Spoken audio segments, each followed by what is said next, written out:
guys, welcome back to the channel. Thanks so much for tuning in again to another video. Today's video is actually the first update in my Around the World in 80 Books series, and if you don't know what I'm talking about, you can click on the link right here to go watch that video that explains what the series is. Otherwise, this is just going to be a series of 10 random books that may not make sense to you, why I chose to feature the 10 that I did. So I've made a list of the 10 books that I want to feature in this video, and also kind of just written my notes on it, so we can just jump right in. So the first book I wanted to talk about is The Great Partition by Yasmin Khan. So this book is written by an author from the United Kingdom, but it's about the partition between India and Pakistan after the two countries gained independence from British rule. So the reason I wanted to read this book was I've always been quite curious about the whole history of partition. My family is from India, so I feel like I have a lot of contemporary context on relations between India and Pakistan, and honestly between the Hindu and Muslim community just all over South Asia. But I've never really quite understood the historical reasons for some of that animosity or some of those tensions that you can still see proliferating today. So because I didn't know much about it, I was really looking for as academic and unbiased of an account that I could get. It's a very messy piece of history. It was very tragic. A lot of people died. Which is why I went looking for a book like this, and I actually saw online that it's considered one of the best accounts of partition in South Asia. It's very accessible, which is nice, and it also explained things very clearly in a chronological order. So I feel like I have a very good understanding now of all of the different events that led to how partition ended up playing out. And I feel like after reading this book and having this experience, I personally feel like I sort of understand the contemporary situation in that part of the world a little bit better.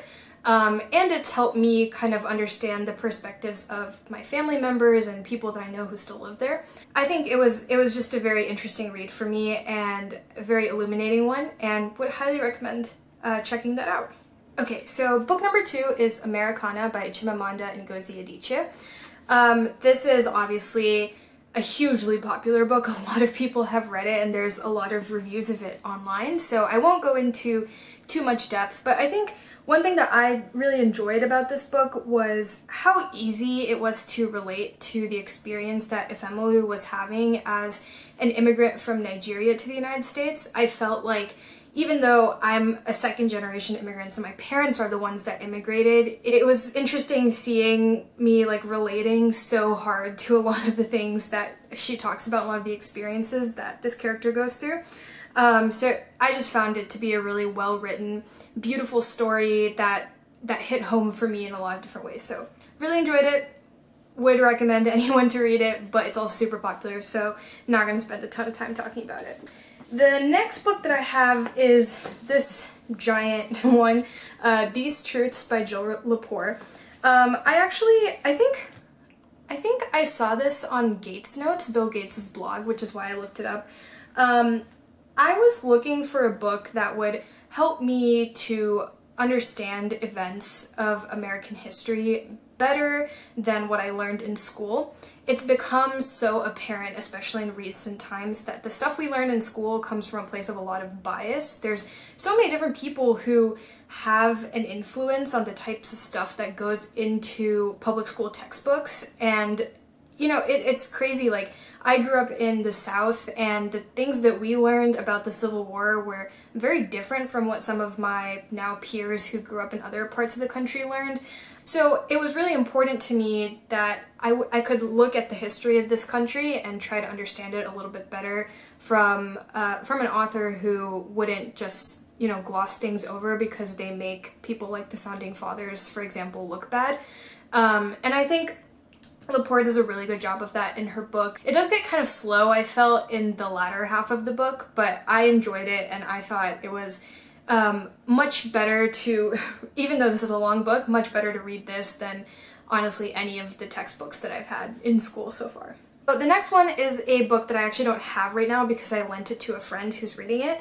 but it is Library of Legends by Janie Chang, who is born in Taiwan. It was a light read. I got it from Book of the Month while I was like testing that service out. I only had Book of the Month for like 3 months, I think. It's a really interesting read for several reasons. One, it's a historical fantasy, which is a cool genre in itself. It takes place during World War II in China, where you see a group of university students that are basically trying to walk towards the western part of China because the Japanese army is invading from the east, and they're taking with them this set of legendary books called the Library of Legends, and there's these fantasy elements that come into play from the spirits and stuff that those books talk about.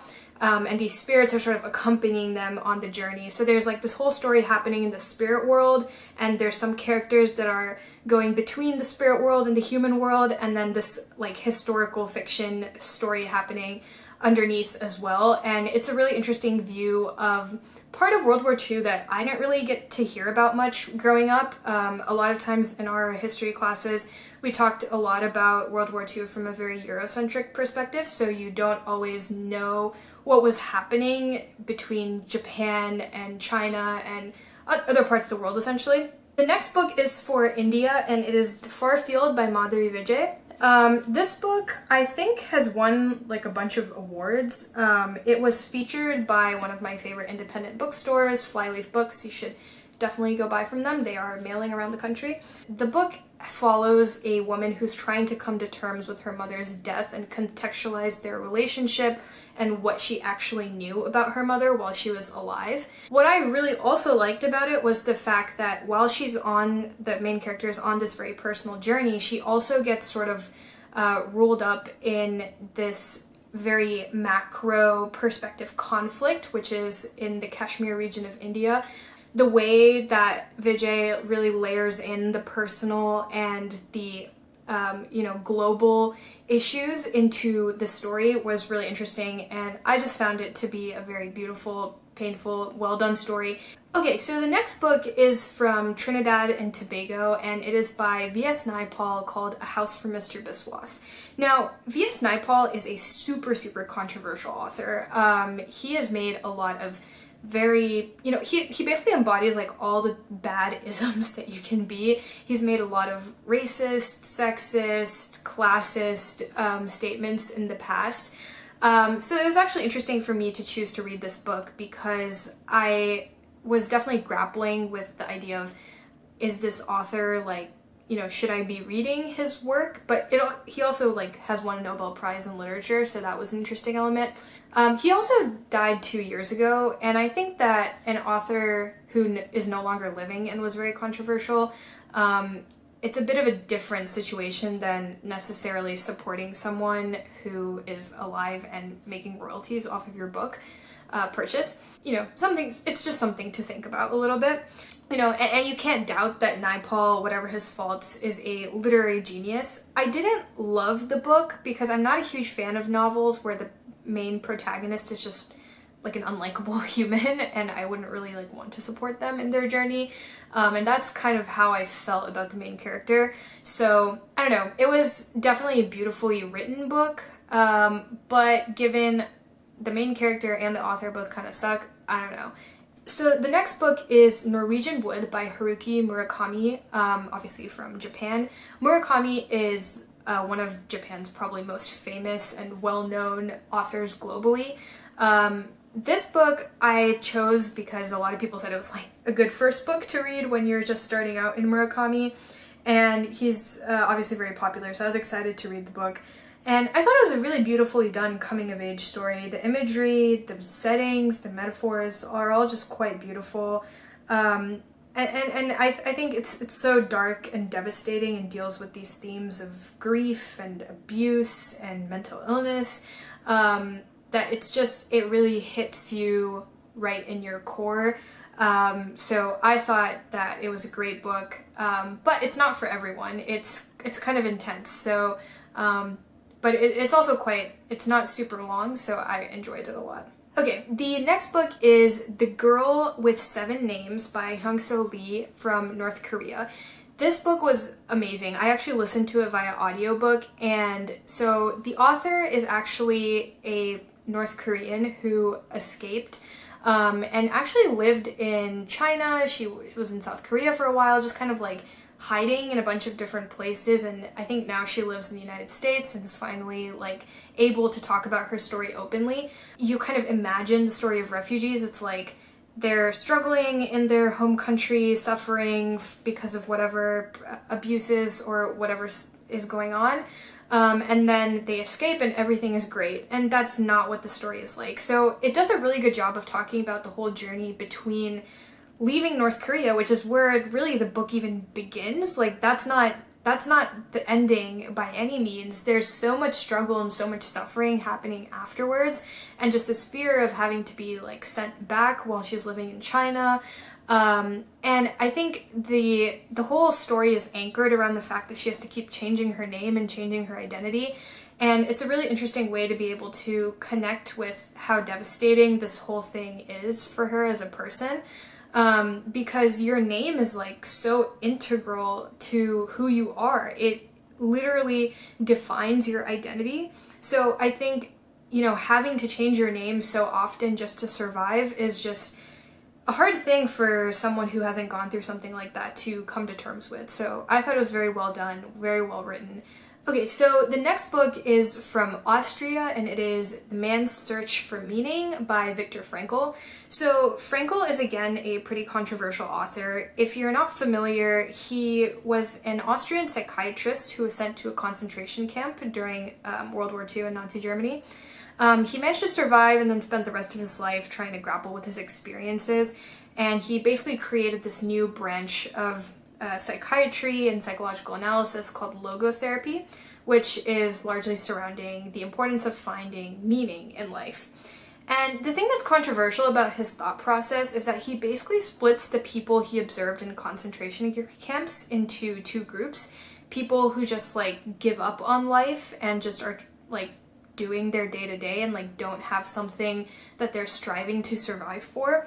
And then the other group that has found inner meaning and is able to survive because of that. And it's an interesting concept, but one that appears to suggest that if you if you're in a concentration camp and you don't make it out, it's because you don't have will, or like you lack some kind of internal purpose, and it's just weird, and I don't think that that's the right kind of message to be sending.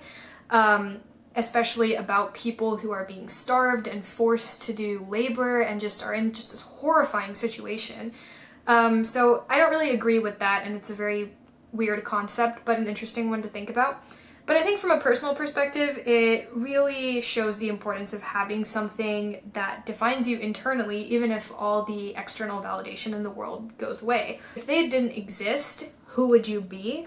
And just honestly, that question made this book worth it for me, because it helped me grapple with like, who actually am I? Like, if not for whatever degree I have or whatever job I have or the things I own or where I live, like, who am I?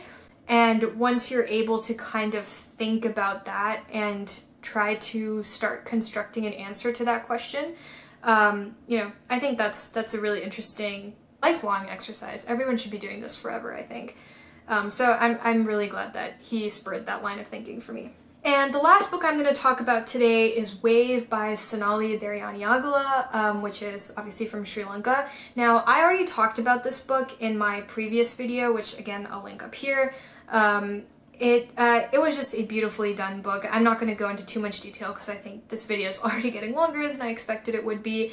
But just super beautifully done. Again, in the memoir category. I read a lot of memoirs, which you guys will notice as I start doing more and more of these updates.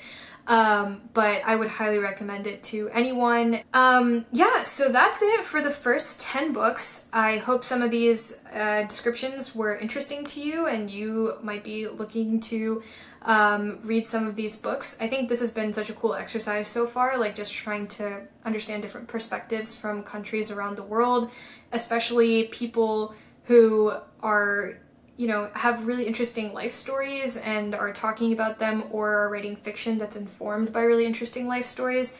But I hope you enjoyed this. Let me know if any of the books I talked about sound interesting to you. I hope they do, and let me know if you end up reading any of them and what you think. Thank you so much for tuning in again, and if you liked this video, please like and subscribe to the channel, and we'll have more videos coming out soon. So thanks again so much, and I hope everyone has a great day. Bye!